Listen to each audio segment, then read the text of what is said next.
Hello and welcome to another episode of The Brave Front, the men's mental health podcast that aims to shatter the stigma by sharing inspiring stories and talking to inspiring people.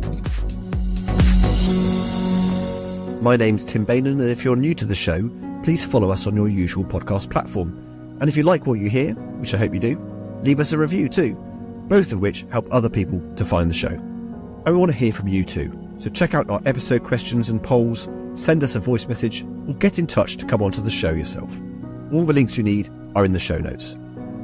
Now though, it's on with the episode, and here's what's coming up in the next hour as we take a close look at professional sport and mental health.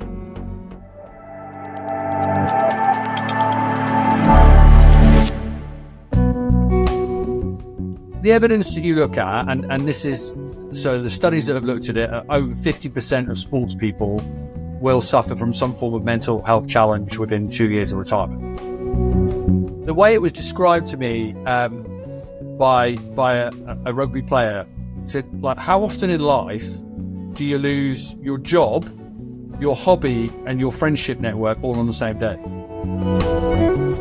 In any high-performance sport environment, yes, there is always going to be a talent pathway that only a certain number of people, there are only a certain number of jobs there, but it doesn't mean that we have to have the collateral damage of people's well-being for those that don't quite manage to succeed in terms of fulfilling their ultimate ambitions.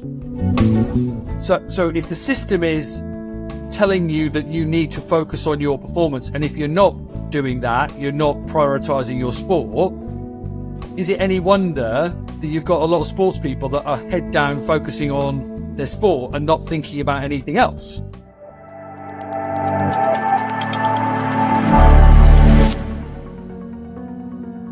That was Rob Young MBE, Chief Executive of Switch to Play Foundation, the only UK charity that supports the well-being of professional sportsmen and women as they transition to life after sport. Having dedicated their lives to the sports they love, focusing on their goals from the youngest of ages and pursuing their dreams with a single-minded determination to succeed, it's no wonder the sportsmen and women struggle when their careers come to an end or are cut short. In 2019, Craig Fallon, Britain's 2005 judo world champion, who competed at Athens 2004 and Beijing 2008, tragically died by suicide at the age of just 36 after suffering severe depression. And over recent years, many former professional athletes have bravely spoken of the psychological challenges they faced and are continuing to face after retiring. Track cyclist Callum Skinner, who won gold and silver at the Rio Olympics in 2016, is just one example. He has spoken openly about the depression he experienced after retiring, and now he campaigns to help other athletes going through the grief leaving their careers behind them.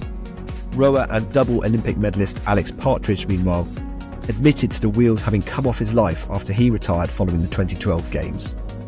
And there are countless other examples, many of whom have gone on to be supported by Switch to Play Foundation, a charity headed up by today's guest, Rob Young, after he and his colleagues recognised the need for an independent organisation to support all professional sportsmen and women in preparing for and transitioning into life after sport, in whatever form that may take. So I was delighted to have the opportunity to sit down with Rob and to chat about the mental health challenges facing those professional sportsmen and women who we watch, admire and cheer on every day. They excel at the sports the rest of us only ever dabble in, achieving the things we can only ever dream of. But just like the rest of us, they're also facing their own mental health challenges.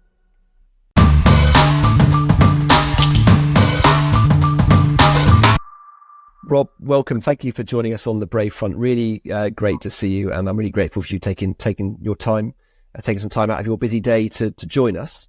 Tell me, where do we find you today? Where's home, and where are you talking to us from? So I'm in Stockport in Greater Manchester. So we're a remote-based charity, Switch to Play Foundation. So our team's all over the country, but I have the joys of being up in the northwest. Good stuff. And what does an average day for the CEO of Switch to Play have in store? What do you usually get up to? I'm smiling because no 2 days are alike, and I know that people might just sort of say it sounds quite cliched, but genuinely it is incredibly varied. Obviously, from the work that we do with athletes and setting up programs and supporting athletes in different ways that we do, through to the work that we need to do in terms of fundraising and as a charity, making sure that we're bringing in investment to make sure we can deliver the programs and support the athletes. Excellent. As someone who works for charity, I fully get where you're coming from. There's always two sides to the work, isn't there? You've got to spend as much time raising awareness and making sure people understand what you're doing. Then you've got to make sure you spend the time bringing the money in to do the work that you need to do. So yeah, I totally get where you're coming from on that side. But listen, I'm fascinated to find out more about Switch to Play and the work that you do and the incredible difference you're making to professional sportsmen and women across the country. But before we delve into that, perhaps just give me a little bit of background about yourself and where you've come from to get to this point. Do you live and breathe sport yourself? Yeah, it's a great question, because I always feel like it's the imposter syndrome when you're the founder and chief executive of a charity that supports elite sports people, because I never played at the top level myself, which is usually the first question I get. I've always been around sport. That was my path. It's as simple as that. And if I wasn't going to be good enough to play at the top level, then having a career in it in some capacity was always the thing for me. I was very lucky that I was able to work on London 2012 Olympics and Paralympics for 6 years, which was an incredible experience. So role around the legacy of the games and how we ensured that it was a games for the whole of the UK, and it did bring lasting sporting, social, economic benefits to the UK. That's probably a topic in its own right. But and then conversations with friends back in 2014, and when you're your own boss, I had my own consultancy company, and we started talking about the experiences that we were having with knowing friends or people that were struggling coming out of sport. And it was common themes that we were having about just the struggles that they were having, the lack of support that was there. And I guess the naive conversation that you have is, should we do something about it, be a bit more part of the solution? And really that was the genesis of what Switch to Play was, originally as a social enterprise and more latterly converted to charitable status in 2020. Fantastic. And during that whole period, that whole time when you're sort of working in and around professional sport, were you aware at the time then that because I imagine in those roles you had sort of looking after and the build up to the Olympics and so on and so forth, were you aware, did you have much sort of day-to-day contact with sportsmen and women, and did that sort of educate you in terms of opening your eyes to some of the challenges they were facing? Yeah, it's a really good question. I think the genesis for me is my experiences at Loughborough Uni. So obviously it's a very sporting university. That your peer group are people that are going to Commonwealth Games, Olympic Games, and my sport was football. And I remember, like, all your peers have been at a professional club at some point in their youth, but you're coming across people that, in this instance, they were landing in a great educational environment, getting the support and continuing their football aspirations alongside their education. But the experiences they were having around just like falling out of love with the game, and ultimately we play sport, we do it because we love it, it's fun, and actually, like, sport shouldn't beat it out of us to the point that we never want to play football again, or we never want to do it again because the experience has been so negative. Now, in any high performance sport environment, yes, there is always going to be a talent pathway that only a certain number of people, there are only a certain number of jobs there, but it doesn't mean that we have to have the collateral damage of people's well-being for those that don't quite manage to succeed in terms of fulfilling their ultimate ambitions. Also, I mean, it's funny because I spent a part of my career working for Fulham Football Club. I used to look after the publications and some of the sort of media for Fulham Football Club. So I saw sort of third hand there, and a lot of the youth system and the young players that would go through the ranks, and I could see how driven they were, how passionate and determined they were to make it. But ultimately, the numbers that went through to the first team were tiny, and there were the numbers of kids who were let go or went off to other lower division clubs and so on and so forth far outweighed the number who actually made it through. So that must be hugely challenging for kids, especially at a young age.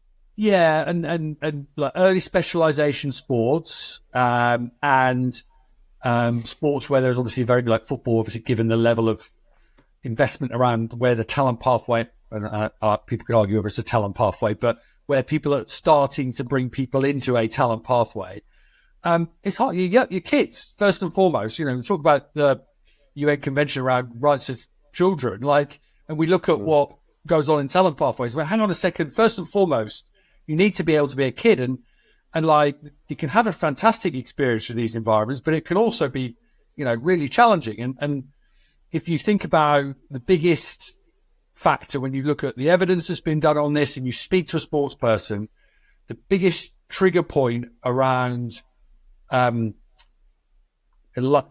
to life beyond sport is around identity. And if from 5, 6, 7, 8, 9, 10 years old, all you've been known as Tim the footballer, take the footballer bit away. You're not Tim the footballer, you're Tim who plays football. And those two statements are fundamentally different. But actually, so many sports people get intrinsically drawn in with their athletic identity. Well, they're far more than that. And when you take that away, it could be injury or actually the end point of your career. That's a massive thing that people have to process, as well as all the other things that you need to be doing in terms of what next and some of the practical stuff about jobs and paying bills and all of those things. It is interesting because I've spoken to many sportsmen and women over the course of my career, and quite often, especially those who are reflecting back on a career, on a successful career. We've had people on this show talk along these lines, and they say, it was the only thing I ever wanted to do. It was all I wanted to do. I wasn't very good at school. Didn't really get on with school. This was all I wanted to do. It was my every waking hour. I did it all the time. Got great support from my parents and my family. I got great support from my coaches, and I did all this and did all that.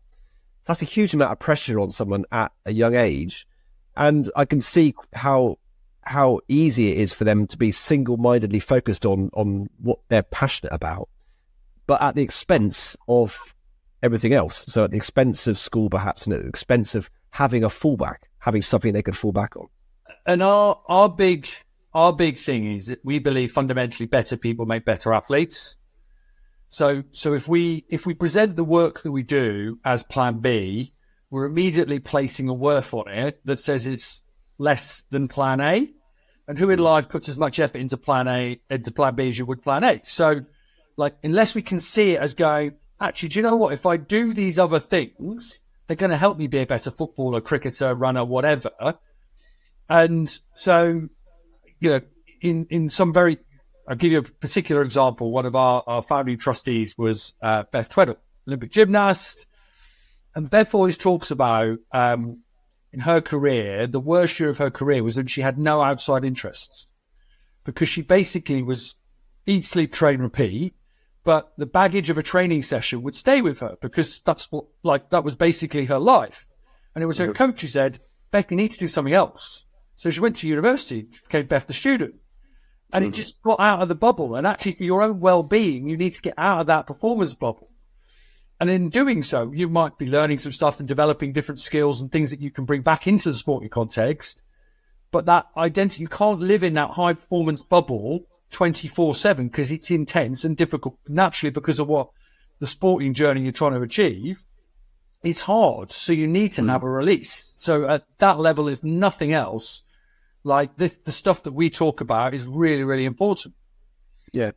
And have the studies showed, and do you see in the course of your work that elite sportsmen and women are they wired differently to the rest of us, in the fact that you have to, most of us play sport for the fun of it and can leave it alone and leave it behind us and so on. But, and most of us, when it comes to our work even, are the same. We can do our work, but then we can shut the door on it and get on with the rest of our life. But are people who are so driven and so focused, are they mentally wired differently to make sure that they get to that point? It must take something special to get people to that point that they need to get to. It's a really great question. I think there are traits that you would see in sports people, and we talk about transferable skills a lot, but there are traits that you see quite commonly exhibited really strongly in sports people that you might not necessarily see as strongly elsewhere. I'll give you an example of one that I personally was like, whoa, when I was, the more I was working with sports people at first, in those first experiences, and it was around feedback. So sports people, because they understand the value of feedback, so a coach or somebody you're giving me feedback, because if I get that feedback, it's going to help me get better. So you see it as a self-improvement tool, where so often in life, someone giving you some feedback, and it might be constructive and not always positive in terms of what you might be done, but we don't want it. We don't want to hear that stuff. We don't want to, actually sports people embrace it. They understand the value of it. So there are sort of traits like that you see in sport that you go, actually, that's amazing. You can translate that into a different context. That's a superpower.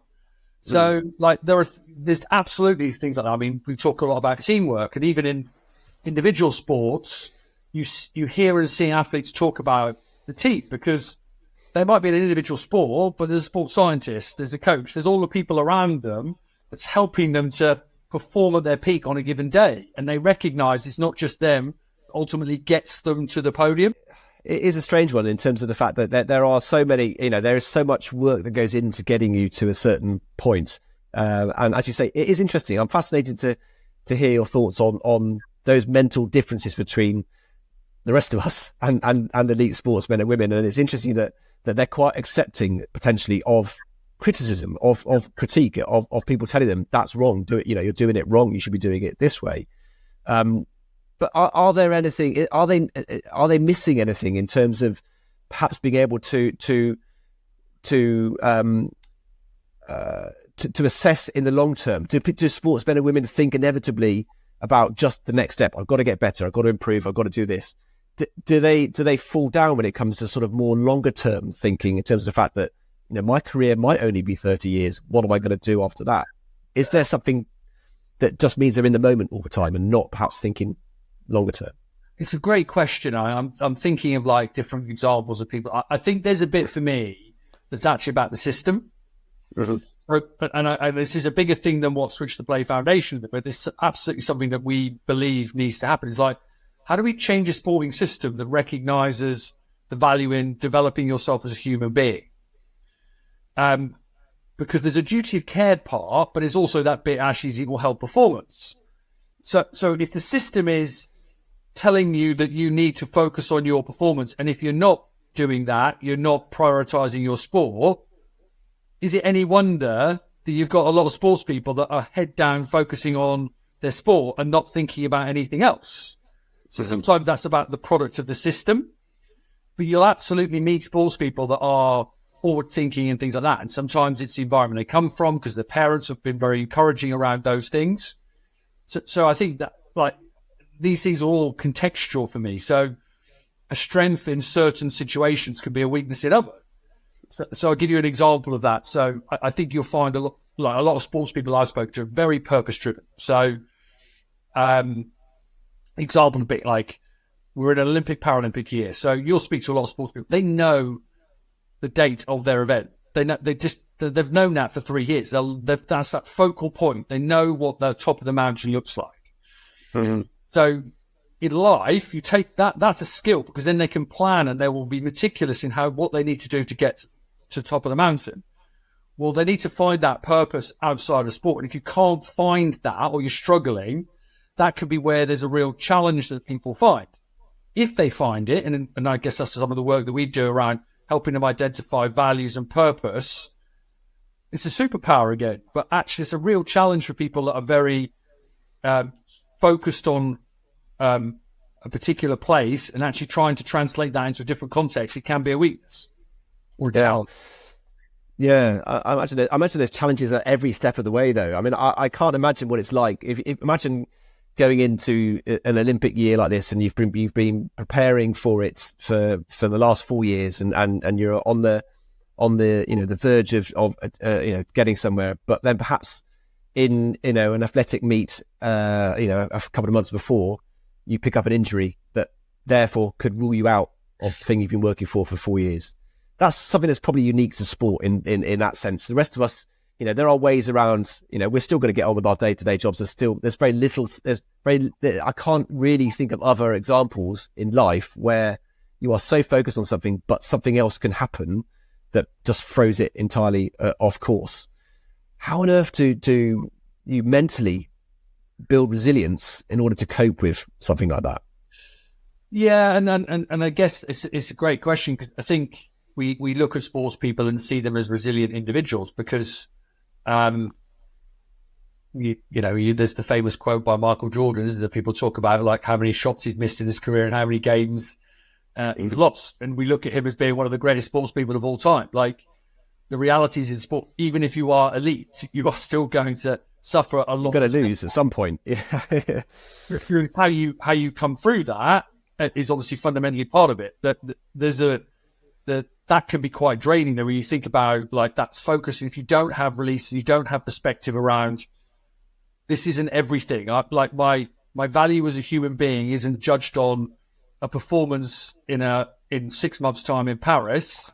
It's far more than that, and having other things in your life actually are really important to that. Now, I had a conversation with a now retired Olympian who's been very successful, been lucky to win multiple gold medals, and I was just asking him about his transition and his journey.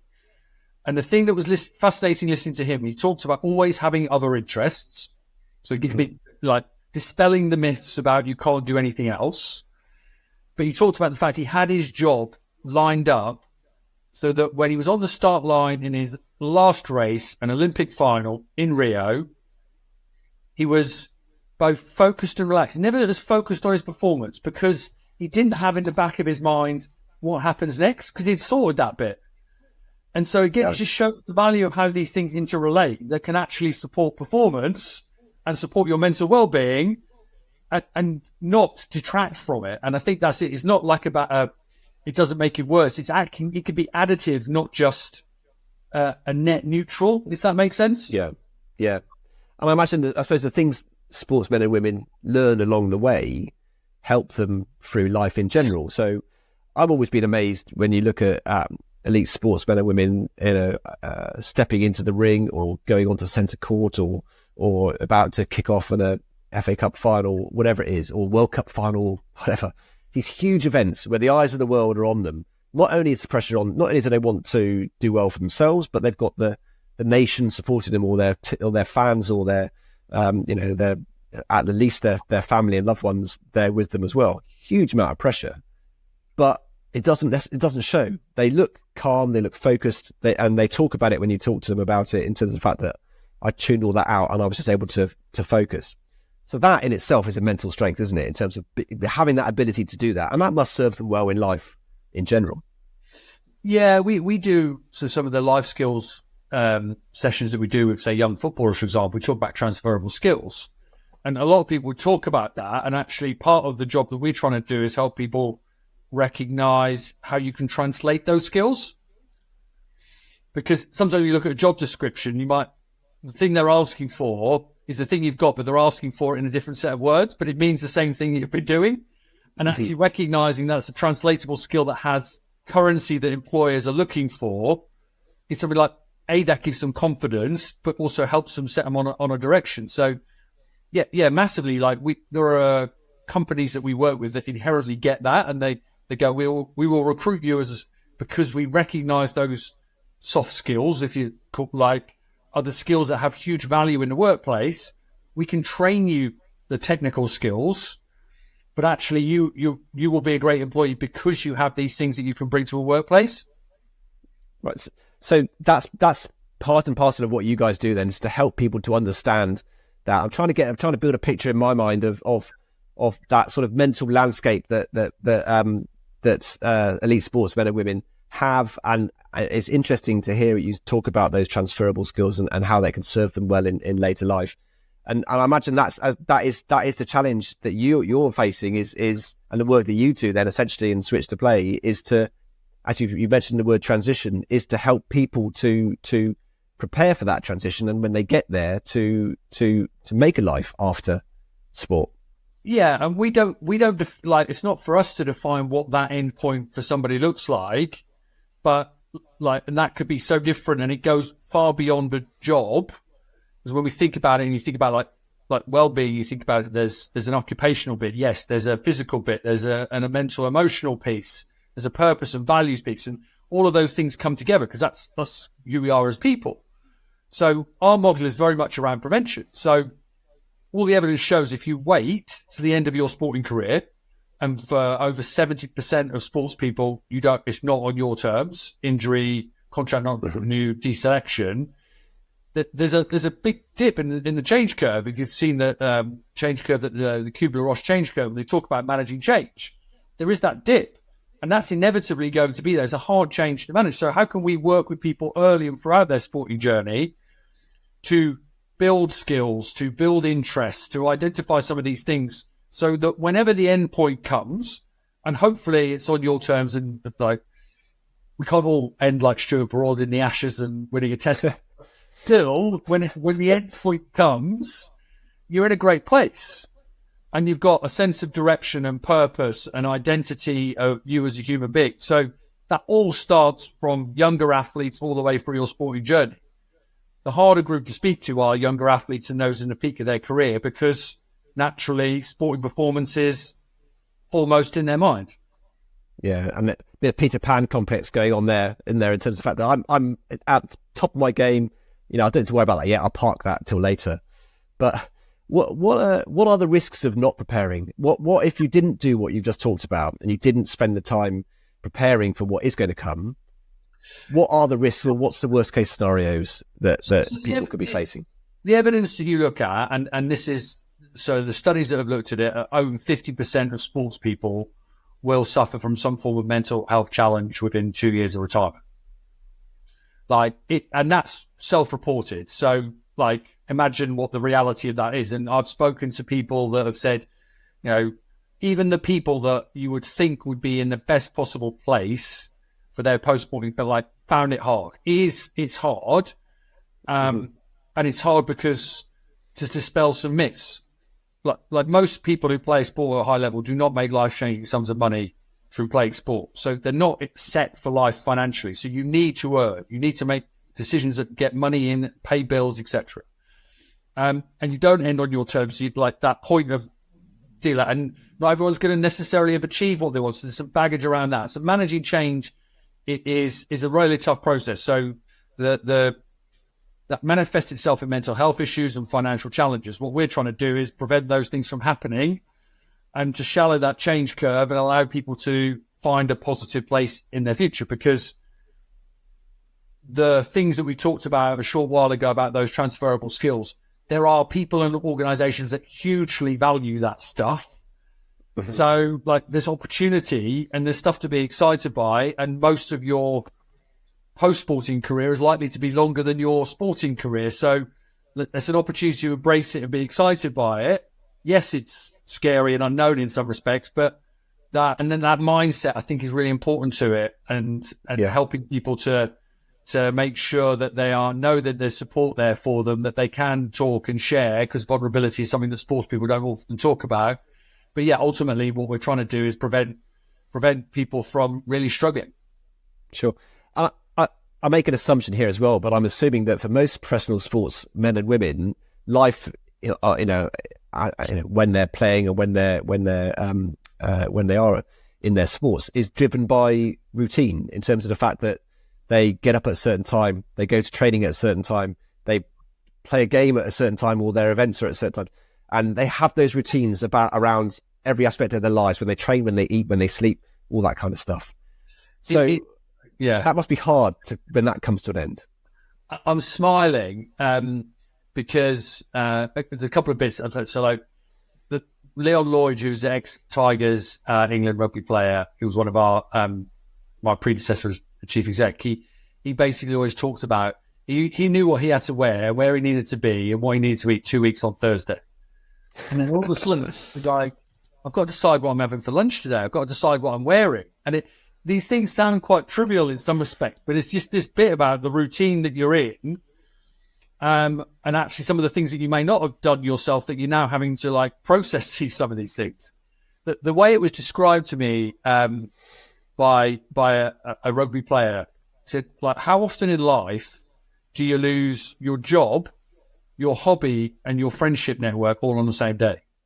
Yeah, God. Yeah. That's in team sport, that's what it feels like when you retire from a team sport environment.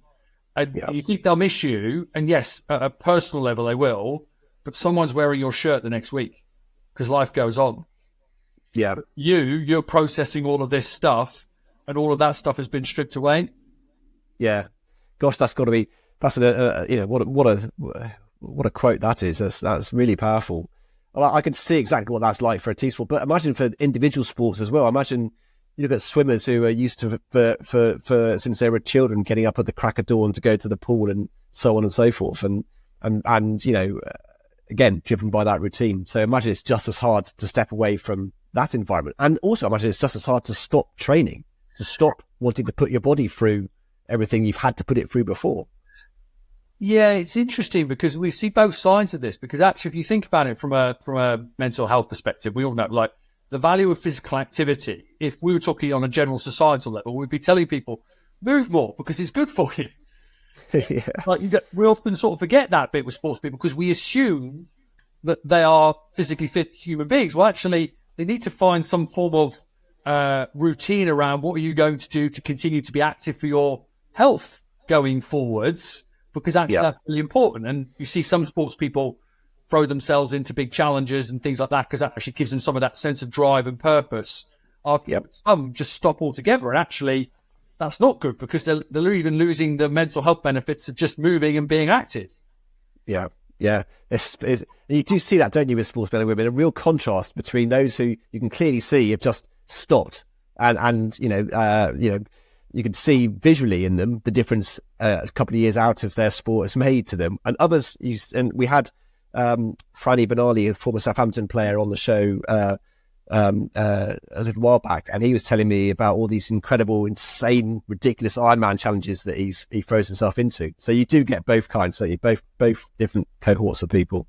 Absolutely. Yeah. It's actually an important part. It's like having that can help give a sense of drive and purpose, and obviously is really, really good for you. So I see lots of people do it, and depending on the sport, it might be more things that might not be quite so high impact, because that's one of the other things that we often forget about is the physical injuries that sports people have. That like some of these things are life impacting. So, and the things that we forget is. So I was speaking to an Olympian. We were having a comparison about dodgy knees. And I naturally assumed, I'm assuming all the support and all the health insurance and stuff that you had while you're a world-class funded program is still there when you retire. And she was like, no, that's not down to me to fund if I want that. But like she's got, things that are just need ongoing support and treatment. Like a lot of sports people, some of the contact sports and a lot of the evidence in rugby, these things are, and there's costs to that, and there's obviously impacts of those things. So again, it's another one of those things that you're dealing with, and people will say, well, the sacrifices are worth it. You speak to sports people for the things they've done, but we also still have a duty of care to look after people who make those sacrifices for us as sports fans, or people that are businesses and corporates that are making money out of sport, to make sure that the people that are competing are also looked after. Yeah.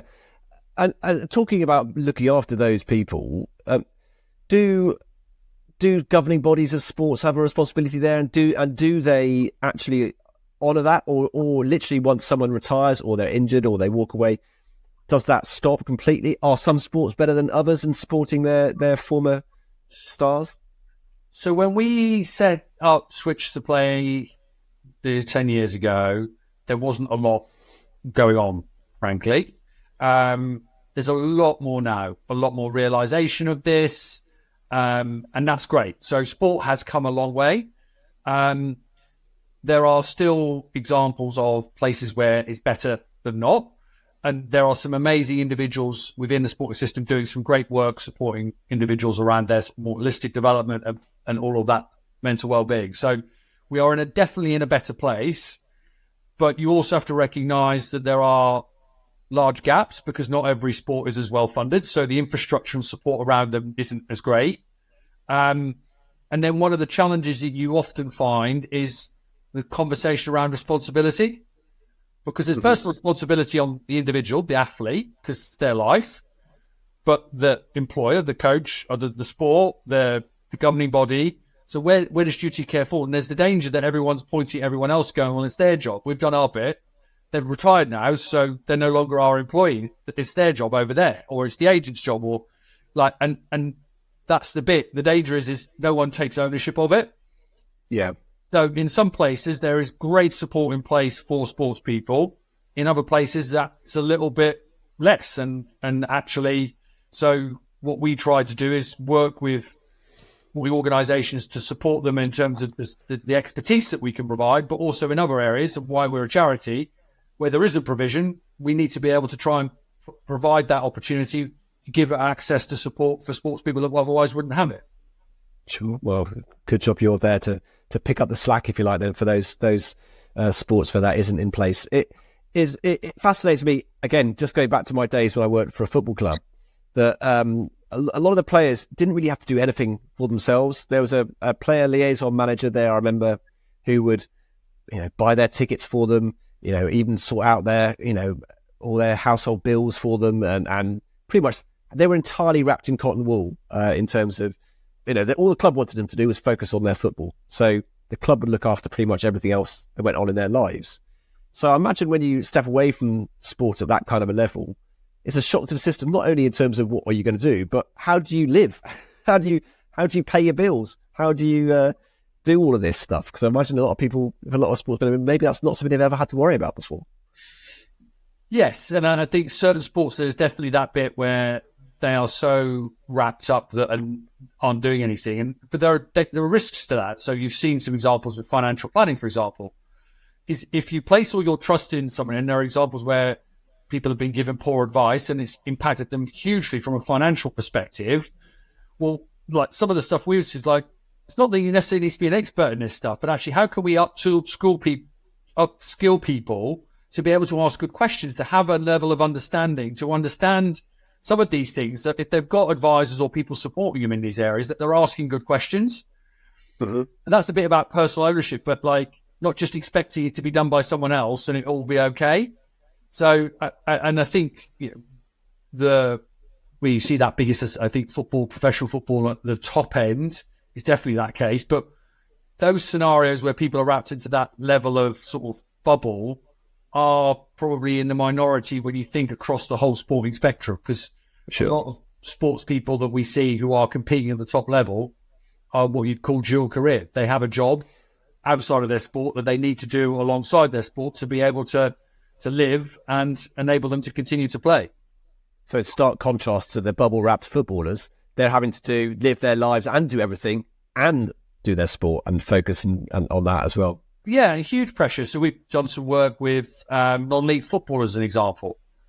You're trying to hold 2 full-time jobs, effectively, and then having time for relationships and all the other things outside of those things. That's a hugely pressured environment. And some of the dual career athletes that we've worked with, say in netball, it's the job that they're doing is about always around bending around the sport. So they're doing something that might not be what they want to do long term, but it earns some money and this gives them flexibility. When they ultimately finish their sport, they're still starting from the same position, because the career they really want to do, they're starting out on, rather than actually, is there opportunities where we can work with employers to be flexible that allows people to start their longer term career alongside their sport rather than wait till the end? Yeah, that would be interesting to see. I want to ask you, I mean, the figure you quoted earlier on about 50% of professional sports people suffering from mental health issues within 2 years of leaving their sport. It's a startling number. In your experience and with the people you work with, is there an equal sort of gender split there, or do either gender impacted more on that front? Yeah, it's a really good question. I think what we recognise is there can be different considerations when you think about gender. Obviously, most women's sport is still not only on a par to some men's sport. If you think about some of the stats, so there was a BBC study around from relatively recently, talked about 60% of top female sports people earn less than £10,000 a year through playing sport. So, like, there's some financial bits to that. But even then, you think about it in terms of families. So, like, if you've sacrificed or put back having a family till later in life because of your sporting career, there's an additional consideration to then, what do I want to do from an occupational point of view, but also then having a family. So there's definitely some things in there that we find. And then also you've still got, I guess, challenges that we have societally around inclusion in the workplace. You know, think about Paralympic athletes, disabled athletes, and actually their opportunities to be able to work post-sport as well. So there are definitely different dynamics at play depending on profiles of sport and profiles of different athletes. And I guess that's part of what our job is, to understand what those things are and what support we can wrap around them to help them. And we've got partnerships with organisations like Includability who work with inclusive employees. And they're the sort of organisations we want to talk to, because they are open-minded and actively searching out people with different backgrounds and profiles, because they see the value of what they can bring to their workplaces. That's fantastic. That's fantastic to hear. So just digging a little bit deeper into that, in terms of, you know, those impacts on men and women differently. Interesting to hear you talk about the different impacts on women in terms of some of the things that challenges that are facing them, and I can totally understand in terms of women focusing on their sport and perhaps putting off family life until a little bit later down the line. But for men in particular, and obviously we talk a lot about men's mental health on this show, are there certain issues in particular that the male athletes and male sportsmen particularly struggle with? It's a great question, and I was actually just previous to this listening to a presentation from a TV boxer, like incredible young man who's just really inspirational, and he talked about like the nature of the culture, particularly in his sport, is like that showing of vulnerability is not something that is expected, and obviously part of what we're talking about in terms of mental health is about it's okay to not be okay and to open up and share what we're feeling. And actually in sporting environments, that can be quite difficult. So I think there's definitely a gender bit there. I don't think it's isolated to men, but I think there's definitely a cultural bit around sport, and that can be worse with men who don't traditionally, or like stereotyping, but open up as much. That can make that worse. I think you also have to recognise what sporting environment brings is opening up, but it's who you open up to. Because if you're having a conversation with someone that might have a role in selection, perceived or otherwise, are you really going to tell them that you're struggling? Because you want to play on Saturday, or you want to be selected for the next event. So there's an inherent challenge there that people perceive that actually admitting that you're struggling will impact on their job that they actually want to do. Yeah, which can ultimately make people suppress some of that. So there's it's a big system thing that we need to think about as sport, is about how can we ensure that there are safe spaces for people to have conversations, that they are not just saying it's okay, but like creating the culture in an environment that allows that to happen, and then not to ultimately impact upon people's future livelihoods. Yeah, I think there's the stigma around mental health society wide. I think that rings true, and I think for the rest of us as well. I think there's a lot of times where people are reluctant to talk up or to ask for support because they're worried it might impact their prospects of promotion or whatever that might be. So if it's the same in sport, I imagine as well. And I know in sport, it's quite often, back in when I worked at the football club, quite often, I wondered whether the footballers ever would try to sort of hide an injury because they're worried about not playing on a Saturday. So I imagine it must be the same with their mental well-being as well, of course. Yeah, and you see it in some of the examples. Think about a lot of the discussions that around concussion in sport. Like, I've had conversations with individuals that talk about, like, sometimes you need to have someone that's going to protect the sports person from themselves, because they're going to always want to go out there and compete. That's their passion, it's their job. So, like, making sure that we've got the right support around, that someone is saying, no, you've had a concussion, you should not be playing.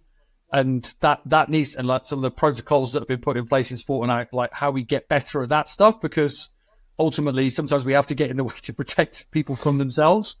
You're right. Some people will be their own worst enemies sometimes, for sure. Tell me a little bit about the work of your organisation and the difference you're hoping to make, and tell me a bit about your hopes and ambitions for the future, and where you want us to be, or where you'd like the organisation to be in sort of 5-10 years time. Great question. So Switch to Play Foundation is the only charity in the UK that exists to help all sports people across all stages of their sporting life to successfully transition to life beyond sport. And as a lot of what I've said is our model is around prevention. It's about working with people through their sporting journey to help build the skills, experiences that ultimately sets them up for success. And then practically supporting them on their journey when they are actually going through that transition. So in the last 12 months alone, we've supported around 2,500 athletes across 60 different sports, huge cross-section in terms of profile of sports and athletes. But we'll work with Premier League footballers, academy footballers, younger players around their life skills development in terms of supporting them on that side of things, right through to supporting and mentoring people at the other end of their sporting journey through to like finding their purpose and helping them on their pathway to beyond sport.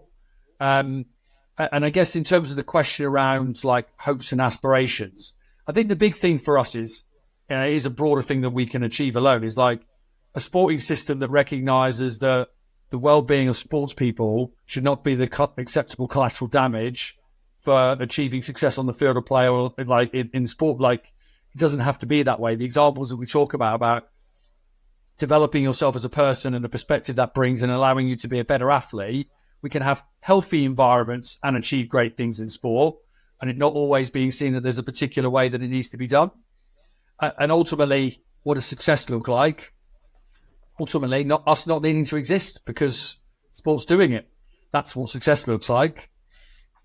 Fantastic. That sounds good. Although no one ever wants. It's a strange one. That's a lot like sort of cancer charities say that they exist not to exist.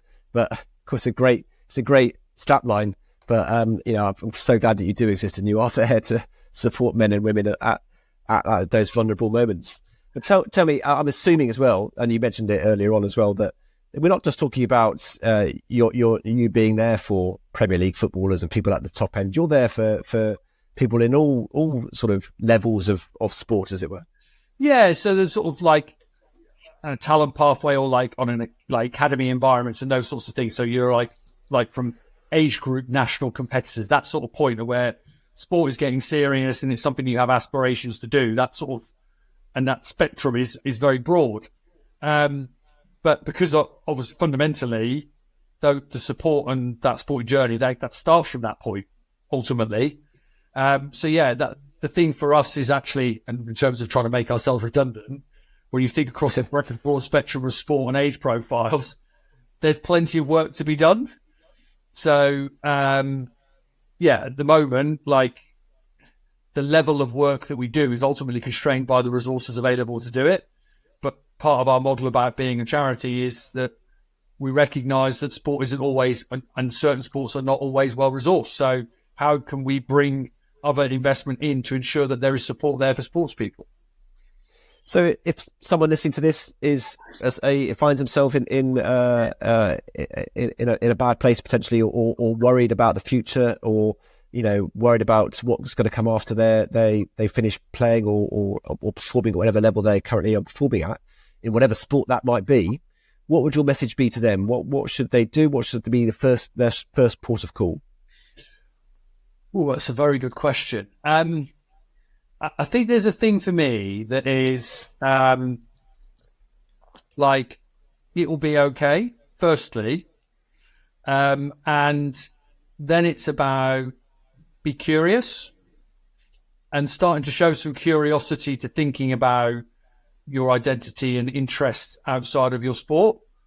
And that starts a ball rolling to conversations and building a network and maybe meeting different people and getting exposure to different types of opportunities, which as a sports person, you are privileged in cases. You're often exposed to these sorts of different opportunities. So that curiosity is probably a great starting point. And so I think that's a great place that I would tell people to start. At a practical level, what we do at Switch to Play is always, we'll always have a conversation with any sports person. It's always free of charge. So we don't want cost to be a barrier to the support that they get. And it's always then building a personal journey for them, because if they're not thinking about retiring for 10 years, great. What can we do to help you now? Not about thinking about 10 years' time, but the things that we can do to help you now will help you now, not just in the future. And are there networks in place? And does your organisation host such things for people who perhaps would like to talk to people who are 10 years down the line in their sport, who maybe have retired and have gone through that transition, are there facilities in place and methods by which, if I'm a professional athlete and I want to talk to somebody who's 10 years ahead of me and has retired and is now living a different life in a different way, how can I go about doing that?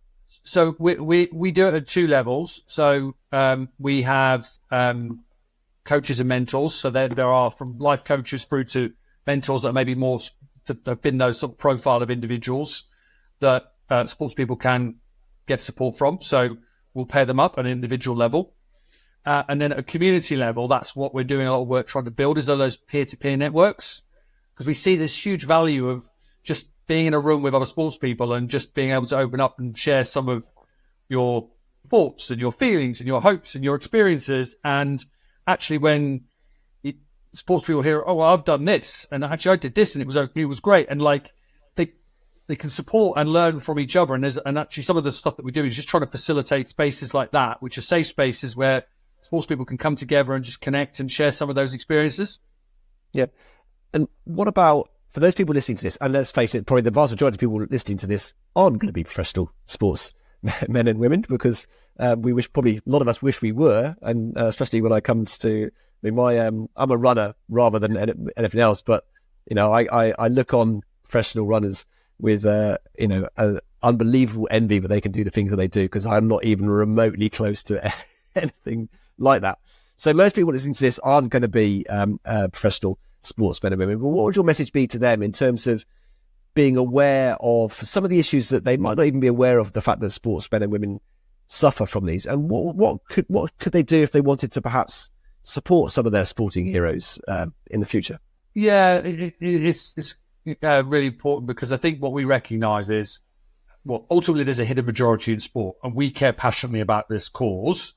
But there are hundreds and thousands of amazing good causes out there and charities out there raising money for good causes. So for us, it's like, if you're a sports fan and you might even, or not even be a sports fan, but know a friend or family member that's been through this, chances are this will resonate, and they'll see some of the experiences from people that they've known. So I think it's like, be there for people in your life that maybe are going through that journey. Recognize that even if their aspirations are about being a sports person, that there's much more to them than being a sports person, and their identity, and supporting them and encouraging them to be curious, I think, is really important. And then, selfishly on a practical level, if you want to get involved and support something, we're a charity that, like, small charity competing out there, like doing a challenge event for us and supporting us in different ways is always hugely appreciated. Well, absolutely. And I will put all the links to Switch to Play and your website and socials and everything in the show notes for the show. So anybody who's listening and would like to find out more, to donate and to get in touch, perhaps I will put all the links in the show notes, so they're all there for people to find out more. Thank you. Rob, thank you very much for your time. I really appreciate it. It's been a fascinating conversation, and it'd be great to keep in touch, and perhaps we can find out a bit more about what the future has in store another time. Thank you very much for inviting me.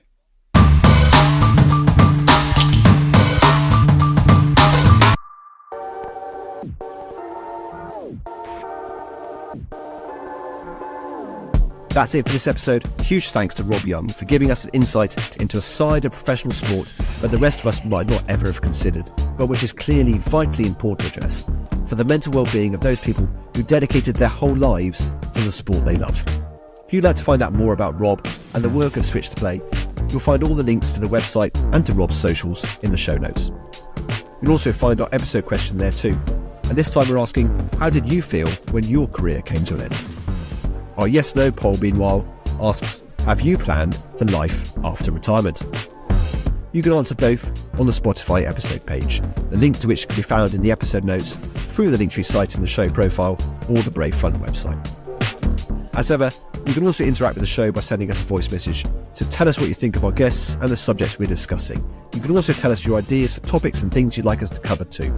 Again, just head to the show notes, Linktree site, or the Brave Front website for more details and the links to do so. And finally, if you've enjoyed the show, please leave us a review and follow us on whatever platform you usually get your podcasts. Every review and follow helps others to find us. In the meantime though, look after yourselves and I'll see you soon. Take care.